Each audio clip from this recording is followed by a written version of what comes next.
നമസ്കാരം. കർണാടകയിൽ vote bank രാഷ്ട്രീയം ഊട്ടിയുറപ്പിക്കാൻ കോൺഗ്രസ് സർക്കാർ വീണ്ടും വർഗീയ വിഭജനത്തിന് തിരികൊളുത്തുന്നു. സംസ്ഥാനം കടുത്ത സാമ്പത്തിക പ്രതിസന്ധിയിലൂടെ കടന്നുപോകുമ്പോഴും ഇസ്ലാമിസ്റ്റുകളെ പ്രീണിപ്പിക്കുവാനായി 600 കോടി രൂപയുടെ വമ്പൻ പാക്കേജാണ് മുഖ്യമന്ത്രി സിദ്ധരാമയ്യയുടെ നേതൃത്വത്തിലുള്ള മന്ത്രിസഭ ഇപ്പോൾ പ്രഖ്യാപിച്ചിരിക്കുന്നത്. ന്യൂനപക്ഷ കോളനികളുടെ വികസനത്തിനെന്ന പേരിൽ അനുവദിച്ച ഈ തുക വരാനിരിക്കുന്ന തെരഞ്ഞെടുപ്പുകളിൽ മുസ്ലിം വോട്ടുകൾ ഉറപ്പിക്കാനുള്ള കോൺഗ്രസിന്റെ അവസാന അടവ് കൂടിയാണ്. കഴിഞ്ഞ വ്യാഴാഴ്ച ചേർന്ന മന്ത്രിസഭാ യോഗമാണ് ന്യൂനപക്ഷ കോളനികളുടെ അടിസ്ഥാന സൗകര്യ വികസനത്തിനായി 600 കോടി രൂപയുടെ പദ്ധതിക്ക് അംഗീകാരം നൽകിയത്. 2026-27 സാമ്പത്തിക വർഷങ്ങളിലായി ഈ തുക ചെലവഴിക്കാനാണ് തീരുമാനം. സംസ്ഥാനത്തെ സാമ്പത്തിക സ്ഥിതി അതീവ ഗുരുതരമായി തുടരുമ്പോഴാണ് കോൺഗ്രസ് ഇത്തരമൊരു പ്രഖ്യാപനം നടത്തിയിരിക്കുന്നത്. ഗ്യാരണ്ടി പദ്ധതികൾ പോലും നടപ്പിലാക്കാൻ പണമില്ലാതെ സർക്കാർ ഉഴലുകയാണ്. വികസന പ്രവർത്തനങ്ങൾക്കായി മാറ്റിവെച്ച തുക പോലും വെട്ടിക്കുറച്ചാണ് ഇപ്പോൾ പ്രീണനത്തിനായി ഉപയോഗിക്കുന്നത്. ഒരു വശത്ത് സാധാരണക്കാരുടെ മേൽ നികുതി ഭാരം അടിച്ചേൽപ്പിക്കുകയും മറുവശത്ത് വോട്ട് ലക്ഷ്യമിട്ട് കോടികൾ ഒഴുകുകയും ചെയ്യുന്നത് ജനങ്ങളോടുള്ള വെല്ലുവിളി കൂടിയാണ്. സർക്കാർ ജീവനക്കാർക്ക് കൃത്യസമയത്ത് ശമ്പളമോ DA ആനുകൂല്യങ്ങളോ നൽകാൻ സാധിക്കാത്ത സാഹചര്യത്തിലാണ് ഈ പാക്കേജ് എന്നതും ശ്രദ്ധേയമാണ്. നേരത്തെ കർണാടകയിൽ കർഷകരുടെ ഭൂമി വഖഫ് ബോർഡ് പിടിച്ചെടുത്തിരിക്കുന്നു എന്ന പരാതി വലിയ രാഷ്ട്രീയ കോളിളക്കം സൃഷ്ടിച്ചിരുന്നു. മുസ്ലിം പ്രീണനത്തിന്റെ ഭാഗമായാണ് സർക്കാർ ഇതിന് മൗനാനുവാദം നൽകിയതെന്ന് ഹിന്ദു സംഘടനകൾ ആരോപിച്ചിരുന്നു. വഖഫ് വിവാദത്തിൽ നിന്ന് ജനശ്രദ്ധ തിരിച്ചുവിടാനും തങ്ങളുടെ വോട്ട് ബാങ്കിനെ പ്രീണിപ്പിച്ച് കൂടെ നിർത്താനുമാണ് ഇപ്പോൾ 600 കോടി രൂപയുടെ പുതിയ പാക്കേജുമായി സർക്കാർ രംഗത്തെത്തിയിരിക്കുന്നത്. ഹൈന്ദവ ക്ഷേത്രങ്ങളുടെ ഭരണത്തിൽ ഇടപെടാനും ക്ഷേത്ര വരുമാനം മറ്റ് ആവശ്യങ്ങൾക്ക് ഉപയോഗിക്കാനും ശ്രമിക്കുന്ന സർക്കാർ ന്യൂനപക്ഷ വികസനത്തിന് വേണ്ടി മാത്രം പ്രത്യേക ബജറ്റ് മാറ്റിവെച്ചിരിക്കുന്നത് ഇരട്ടത്താപ്പാണെന്ന് BJP കുറ്റപ്പെടുത്തുന്നു. ഹിന്ദുക്കളുടെയും മറ്റ് പിന്നോക്ക വിഭാഗങ്ങളുടെയും വോട്ട് വാങ്ങി അധികാരത്തിൽ വന്ന കോൺഗ്രസ് അധികാര കസേരയിൽ ഇരുന്നു കൊണ്ട് അവരെ തന്നെ വഞ്ചിക്കുകയാണെന്ന് BJP സംസ്ഥാന അധ്യക്ഷൻ BY വിജയേന്ദ്ര ആരോപിച്ചു. കോൺഗ്രസ് സർക്കാരിന്റെ കണ്ണ് മുസ്ലിം വോട്ട് ബാങ്കിൽ മാത്രമാണ്. റോഡുകൾ തകർന്നു കിടക്കുമ്പോഴും കർഷകർ ആത്മഹത്യ ചെയ്യുമ്പോഴും അവർക്ക് കാണാത്ത വികസനം മുസ്ലിം കോളനികളിൽ മാത്രം നടപ്പിലാക്കുന്നത് എന്ത് നീതിയുടെ അടിസ്ഥാനത്തിലാണ്? ഇത് ഭരണഘടനാ വിരുദ്ധമായ പ്രീണനമാണ്. വിജയേന്ദ്ര ഇതിനെതിരെ പ്രതികരിച്ചു. പ്രതിപക്ഷ നേതാവ് R. അശോക് സർക്കാരിനെതിരെ കൂടുതൽ രൂക്ഷമായ വിമർശനമാണ് ഉയർത്തിയത്. സംസ്ഥാനം പാപ്പരായിക്കൊണ്ടിരിക്കുകയാണെന്നും ശമ്പളം നൽകാൻ പോലും പണമില്ലാത്ത സാഹചര്യത്തിൽ ഇത്തരം നീക്കങ്ങൾ ജനങ്ങളെ വെല്ലുവിളിക്കുന്നതാണെന്നും അദ്ദേഹം കുറ്റപ്പെടുത്തി. വികസന പദ്ധതികൾ ഭൂമിശാസ്ത്രപരമായ പിന്നോക്കാവസ്ഥയെ അടിസ്ഥാനമാക്കിയാണ് തീരുമാനിക്കേണ്ടത്. എന്നാൽ കർണാടകയിൽ മതാടിസ്ഥാനത്തിൽ വികസനം വിഭജിക്കുന്നത് വരും തലമുറയിൽ വർഗീയ ചേരിതിരിവുണ്ടാക്കാൻ മാത്രമേ സാധിക്കൂ. പട്ടികജാതി പട്ടികവർഗ വിഭാഗങ്ങൾക്കായി നീക്കിവെച്ച തുക പോലും മറ്റ് ആവശ്യങ്ങൾക്കായി സർക്കാർ വകമാറ്റിയതായി നേരത്തെ ആക്ഷേപമുണ്ടായിരുന്നു. പിന്നോക്ക ഹിന്ദു വിഭാഗങ്ങളെ തടഞ്ഞുകൊണ്ട് ഒരു വിഭാഗത്തെ മാത്രം പ്രത്യേകമായി പരിഗണിക്കുന്നത് സാമൂഹിക നീതിയുടെ ലംഘനമാണ്. ഭരണഘടന വിഭാവനം ചെയ്യുന്ന തുല്യനീതി ഇവിടെ കാറ്റിൽ പറത്തപ്പെടുകയാണ്. ഇവിടെ BJP ഉയർത്തുന്ന പ്രധാന ചോദ്യങ്ങൾ ഇവയാണ്. അംഗൻവാടി ജീവനക്കാർക്കും ആശാ വർക്കർമാർക്കും ശമ്പളം നൽകാൻ പണമില്ലാത്ത സർക്കാർ എവിടെ നിന്നാണ് 600 കോടി രൂപ കണ്ടെത്തുന്നത്? വികസന പദ്ധതികൾ എല്ലാവർക്കും ഒരുപോലെയല്ലേ ലഭിക്കേണ്ടത്? എന്തിനാണ് ഒരു പ്രത്യേക മതവിഭാഗത്തെ മാത്രം കേന്ദ്രീകരിച്ചിട്ടുള്ള പദ്ധതിയെന്ന് BJP ചോദിക്കുന്നു.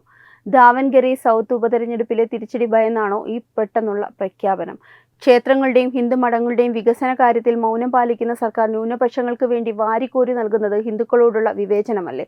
സംസ്ഥാനത്തെ കർഷകർ വരൾച്ചയും വിളനാശവും മൂലം ദുരിതം അനുഭവിക്കുമ്പോഴും അവർക്ക് അർഹമായ നഷ്ടപരിഹാരം നൽകാൻ കോൺഗ്രസ് സർക്കാർ മടി കാണിക്കുകയാണെന്ന് BJP ചൂണ്ടിക്കാട്ടുന്നു. കർഷകർ വിഷം കഴിക്കുമ്പോൾ സർക്കാർ ന്യൂനപക്ഷങ്ങൾക്ക് വിരുന്നൊരുക്കുന്നു എന്ന R. അശോകിന്റെ പ്രസ്താവന ഇപ്പോൾ കന്നഡ രാഷ്ട്രീയത്തിൽ വൻ തരംഗമായി മാറിയിരിക്കുകയാണ്. വികസനം എന്ന പേരിൽ പണം അനുവദിക്കുന്നത് രാഷ്ട്രീയ ലാഭത്തിന് വേണ്ടിയാണെന്നും യഥാർത്ഥ ആവശ്യക്കാർ തഴയപ്പെടുകയാണെന്നും കർഷക സംഘടനകളും ആരോപിക്കുന്നു. രാമക്ഷേത്രത്തെയും ഹിന്ദു വിശ്വാസങ്ങളെയും തള്ളിപ്പറയുന്ന കോൺഗ്രസ് മുസ്ലിം വിഭാഗത്തെ മാത്രം സന്തോഷിപ്പിക്കാൻ പൊതുമുതൽ ദുരുപയോഗം ചെയ്യുന്നത് ഇനിയും അനുവദിക്കില്ലെന്നാണ് BJPയുടെ നിലപാട്. സർക്കാരിന്റെ ഓരോ നീക്കത്തെയും രാഷ്ട്രീയമായി നിയമപരമായി നേരിടുമെന്ന് പ്രതിപക്ഷം മുന്നറിയിപ്പ് നൽകുന്നു. ഒരു ജനാധിപത്യ സർക്കാരിന്റെ പ്രാഥമിക കടമ ജാതി മത ഭേദമന്യേ എല്ലാ പൗരന്മാരുടെയും ക്ഷേമം ഉറപ്പുവരുത്തുക എന്നതാണ്.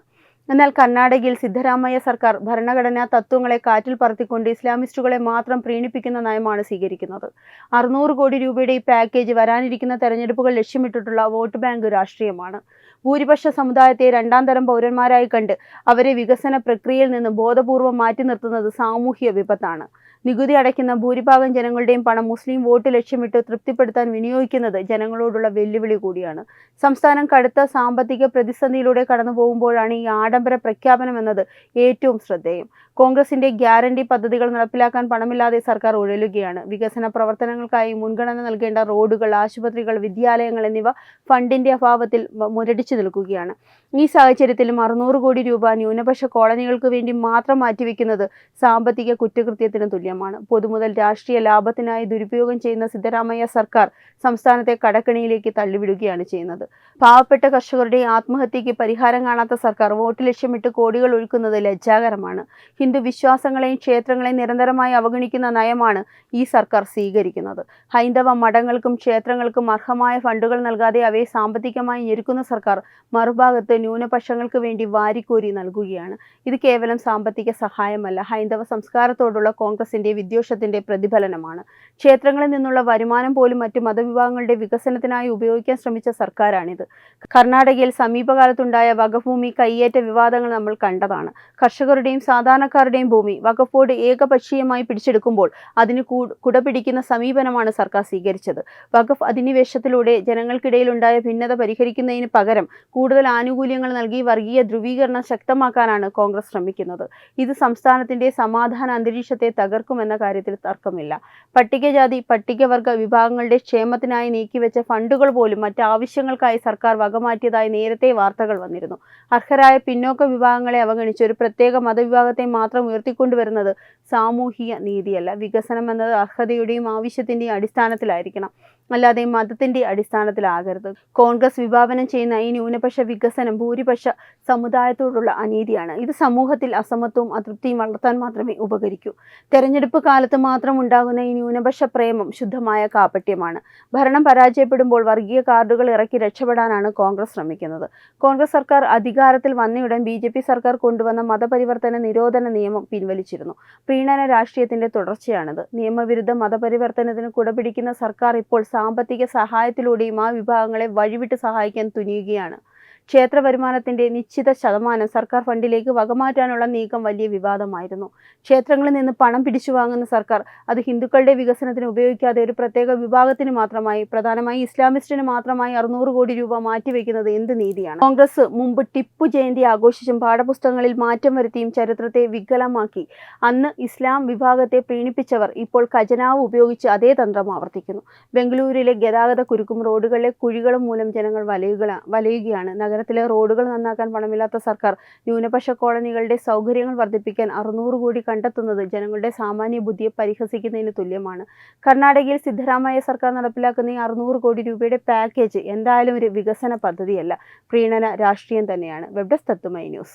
വിട്ടുവീഴ്ചയില്ലാത്ത നിലപാടുകളുമായി ദേശീയതയുടെയും സമാജത്തിൻ്റെയും ശാക്തീകരണത്തിനു വേണ്ടി തത്തുമൈയുടെ ജൈത്രയാത്ര തുടരുകയാണ്. യൂട്യൂബിൽ മാത്രം തത്തുമൈക്ക് 10 ലക്ഷം സബ്സ്ക്രൈബേഴ്സിലേക്ക് എത്താൻ ഏതാനും ചുവടുകൾ മാത്രമാണ് ബാക്കി. മറ്റ് സോഷ്യൽ മീഡിയ പ്ലാറ്റ്ഫോമുകളിലും തത്തുമൈയുടെ നിറസാന്നിധ്യം തുടരുകയാണ്. ഈ അവസരത്തിൽ ഞങ്ങൾക്ക് നിങ്ങളോടുള്ള അഭ്യർത്ഥന ഞങ്ങളോടൊപ്പം നിൽക്കുക എന്നുള്ളതാണ്.